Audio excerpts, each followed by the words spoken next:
প্রায় রাত ৯টার সময় শেষ অর্ডার। খুবই ছোট, খিচুড়ি, দই, দুটো কলা। আমি ডেলিভারি বয়। ঠিকানাটা ছিল শহরের পুরনো অংশে জরাজীর্ণ একটা বাড়ির।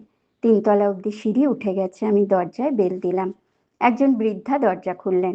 সাদা চুল, কাঁপা কাঁপা হাত, মোটা ফ্রেমের চশমা, মুখে ক্লান্তির ছাপ, কিন্তু গলায় ছিল অদ্ভুত মমতা। তিনি মৃদু হেসে বললেন, বাবা, খাবারটা টেবিলে রেখে দাও, আমার হাত দুটো বড্ড কাঁপে। আমি খাবারটা রেখে বেরিয়ে আসবো। বাবা একটু বসবে? একা একা খেতে যে ভালো লাগে না। আমার শিফট শেষ হয়ে গেছিল, শরীরটাও বেশ ক্লান্ত, তবুও বসলাম। ঘরটা নিস্তব্ধ। দেওয়ালে পুরনো ঘড়ির টিকটিক শব্দ। সামনের দেওয়ালটা জুড়ে অসংখ্য পুরনো ফ্রেমবন্দি ছবি। বৃদ্ধা খাবারের প্যাকেট খুলে আস্তে আস্তে খিচুড়ি খেতে শুরু করলেন। তিনি প্রতিবার খেতে খেতে আমার দিকে তাকিয়ে একটু একটু হাসছিলেন। বললেন, জানো বাবা, আমি রোজ বাইরে থেকে খাবার অর্ডার করি না। আজকে বড্ড মানুষের গলার শব্দ শুনতে ইচ্ছা করছিল। তিনি দেয়ালের দিকে একটা ছবি দেখিয়ে বললেন, উনি হচ্ছেন আমার স্বামী। রেলে চাকরি করতেন, 5 বছর আগে চলে গেছেন। পাশের ছবিটা দেখিয়ে বললেন, এটা আমার ছেলে, কানাডায় থাকে, খুব ভালো আছে, প্রত্যেক মাসে আমাকে টাকা পাঠায়। এরপর কিছুক্ষণ চুপ। মুখে হাসি ছিল, কিন্তু চোখ ভিজে উঠছিল। এটা আমার মেয়ে, বেঙ্গালুরুতে থাকে, নিজের সংসারে খুব সুখে আছে।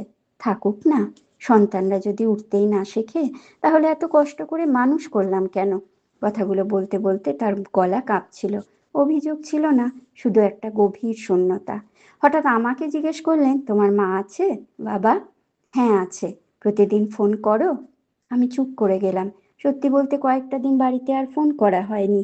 কাজের চাপ, ক্লান্তি, ব্যস্ততা। প্রত্যেকবার ভাবতাম কাল করব। তিনি আমার নীরবতা বুঝে ফেলেছিলেন। বাবা মা টাকা গোনেন না, তারা অপেক্ষা করে সন্তানের কণ্ঠস্বর। কথাটা শুনে কেমন যেন বুকের ভেতরটা ভেঙে গেল। তিনি একটু জল খেলেন, তারপর নিজের পার্স থেকে 500 টাকা বাড়িয়ে দিয়ে বললেন, এই আধ ঘন্টা যে একা খেতে দাওনি আমাকে, এটা তার দাম।